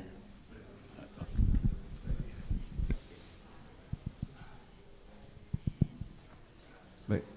Tas. Baik. Bismillahirrahmanirrahim. Alhamdulillah wa kafa. Assalamualaikum warahmatullahi wabarakatuh. Saya Syamsul Amri dari Bangi. Terima kasih pada penganjur atas sangat topik yang sangat relevan lah. Saya juga penulis buku kepimpinan dan juga mengendalikan sesi-sesi latihan kepimpinan lah. Saya kongsikan satu insiden bila mana saya mendirikan satu sesi dengan satu JLC. Saya ingat pengarah HR ketika itu memulakan ucapannya, saya tak pasti apa kaitan Nabi dengan kepimpinan. Tapi Haji Samsul akan bincangkan kita lah 2 hari ni. Ketika itu saya rasa bukan sebab saya rasa sedih, saya rasa saya ada banyak kerja dari masa. Jadi bila Saudara Rahman sebut tadi, saya berada di universiti 20 tahun lebih dan berada di korporat. Pandangan alam ini, memisahkan campur tangan ghaib ini sangat mendasar. Ya. Bila sebut agama, ia tentang surau dan masjid. Sebut agama mesti azhari. Kalau yang bukan bidang agama tak boleh cakap lah tentang agama. Kalau sebut kepimpinan mesti semua the mechanics of it. Bagi kita tajuk kepimpinan ini sebetulnya satu perjalanan rohani dan sangat-sangat relevan. Jadi kita bermula dalam acara sebegini, sebetulnya kita ingin dengan izin break the cycle. Kalau tidak, kita akan melalui proses dan melahirkan pimpinan yang sama. Bila kita mencari rujukan, mestinya ke barat. Ya. Bila ke barat akan ada terherot distorted knowledge. Sebab apa? Kerangkanya memang tidak sama. Tadi Tuan Haji sebut kenapa Zionis dan juga di Palestin tidak akan mungkin kalah sebab orientasi tidak sama. Bila berlaku perang, orang di Palestin keluar, orang yang di Zionis ini lari sebab mereka perang untuk tidak dicederakan. Yang sini perang untuk mati. Orientasinya tidak sama. Jadi bila mana kita berbual tentang tadi saya nampak banyak topik sangat teruja saya lihat dari segi konsep dan juga framework tadi tu. Untuk adun semula kefahaman yang betul. Bila cakap tentang kepimpinan ataupun tajuk kita ini, dia tidak harus terpisah dari pandangan alam yang sangat-sangat menyeluruh. Ia bukan eksklusif kepada orang tertentu, bahkan semua yang ada di sini pun mesti bermula dengan istilahnya saya panggil kepimpinan kendiri, self leadership ataupun tadbirun nafs. Barulah bermula dengan tadbirul manzil sebelum dia angkat kepada tadbirul daulah. Kita kadang terus ke daulah tapi terlupa untuk tabirun nafs. Parking pun masih sengit. Masih buang sampah di traffic light. Masih lagi tidak pulangkan troli di pasaraya. Dan kita cuba mengurus negeri dan organisasi. Jadi harusnya mungkin saya angkat syur, perbincangan begini harus mendasar. Dan ia bukan eksklusif di universiti saja. Setiap dari kita ni sebenarnya sedang memimpin kerajaan kecil dalam masing-masing diri. Mungkin saya ulas minta pandangan panel. Terima kasih. Okay. Terima kasih Tuan Haji Samsul Amri. Okay, let's have the final concluding remark from each members of the panel, insyaAllah. Let's start with Tuan Haji, concluding remark. Terima kasih, saya menarik. My concluding remark is very simple lah. I'm a practical man. I'm not a theorist. Saya memang di masa kerja ni memang implementation part lah, put it that way lah. As strategist and implementing. Jadi merujuk kepada buku yang ditulis oleh PMX tentang madani, konsep and all that, seperti mana Haji Farid sebut. Saya rasa kita elok rujuk balik buku tersebut. Come up with specific program apa yang kita nak buat for each category of matters that PMX sebut. Program, practical program, bukan program yang apa ni, program yang ini ceramah ini, practical program that mendasar kepada rakyat. That program adakan workable time frame. This one saya nak buat dalam masa tempoh setahun, this is the KPI. Okay? Pecahkan begitu program tersebut. Kalau dalam oil and gas tadi dipanggil work program and budget. Dia ada budget, ada work program dia kan. Sama itu. Jadi kalau kita ada work program, kita ada implementor di siapa, kita ada impact dan semua skor dah ada, dan yang paling penting kita tahu benda ni kita boleh buat bila dan habis bila. Kan? Kalau kita boleh pecahkan tiap-tiap yang PMX sebut itu kepada program-program tertentu dengan bajet, dengan target, dengan KPI, dengan akhirnya apa, I think insyaAllah we can do it. Tapi macam saya katalah semua tadi, kita ni towards the end dah nak pilihan raya dah, cakap betul-betul lah kan. Takut kita madani sana, madani besok, wallahu alam, na'udzubillah, tukar government madani tak jadi-jadi government mainstream event dan filosofi negara lagi dah. Itu saya takut. Okay? Jadi kita kena cepat. Dan keduanya saya nak sebutkan tadi, balik kepada pembentukan ihsan tadi. You are right, kita kena start daripada basic, daripada rumah sampai ke peringkat yang lebih tinggi. Tanpa itu we can do anything you want. Without good people to run, without people yang ikhlas, without people yang tak takut dengan Allah, you can forget all the madani program. Dia akan jadi another capitalistic program sajalah. Akhirnya is all about what will I get from the entire process. Ya, aku dapat naik pangkat, aku boleh jadi CEO, jadi manager and all that. Terima kasih. Okay, terima kasih Tuan Haji. That's a very good remark as well as pesanan lah itu saya. So let's move to Dr. Hajah Maimunah, your final remark insyaAllah. Kita balik kepada asas penciptaan kita, iaitu wama khalaqtul jinna wal insa illa liya'budun. Jadi sepanjang hidup kita ni, whatever kita buat, madani ke apa ke, mestilah kita lah hamba Allah, ikut apa yang Allah suruh. Kemudian ingat juga Rasulullah sebutkan khairun nas anfa'uhum linnas. Sebaik-baik manusia ialah yang bermanfaat pada orang lain. Jadi kita cubalah seoptimal mungkin menjadikan kita bermanfaat. Kalau saya seorang nenek yang bermanfaat, yang dapat menyelamatkan anak cucu daripada api neraka, itu yang utama. InsyaAllah itu azam kita. Itulah madani sebenarnya. Terima kasih. Okay, terima kasih. Nasihat daripada nenek, insyaAllah kita dengar ni. Kita dengar ni. Ya, saya pun setuju. Okay. Ya, saya pun setuju dengan apa ni. Okay, teruskan. Nasihat pada teruskan Prof. Saya pun dah jadi datuk dah. So jadi pembinaan watak itulah sebenarnya kan. Saya ingat dari segi untuk membina integriti, amanah, empathy, komitmen, ya, yang tulen untuk bermanfaat tadi yang disebutkan oleh Puan Maimunah tadi kan. Saya rasa itu, saya ingat pembinaan supaya adanya watak yang kuat, yang kukuh untuk menghadapi cabaran-cabaran tu semualah. Itu saya fikir yang penting. So, saya ucapkan terima kasih kepada semua ahli panel yang telah studi, telah hadir, dah datang meluangkan masa dan juga semualah tenaga pemikiran. Alhamdulillah semua cadangan-cadangan tersebut sangat baik dan semua kita insya-Allah cuba kita amalkan. But yang paling penting ialah we have to dipanggil record lah dan jadikan di satu yang tadi dinyatakan oleh Tuan Haji, program yang boleh dilaksanakan. So, sekali lagi ucapkan terima kasih insya-Allah pada semua yang sabar menunggu. Wabillahi taufiq wal hidayah. Assalamualaikum warahmatullahi wabarakatuh. Sebelum tu tuan-tuan, macam saya kata tadi, saya dah habis prepare 40 page shared prosperity new framework for Malaysia.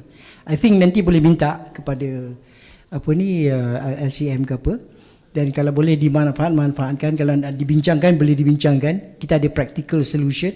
Mudah-mudahanlah itu jadikan saya punya amal jariah saya di akhirat insya-Allah. Dosa banyak kan. Jadi itulah je, tinggalkan. Okey, terima kasih. Assalamualaikum warahmatullahi wabarakatuh. Waalaikumsalam.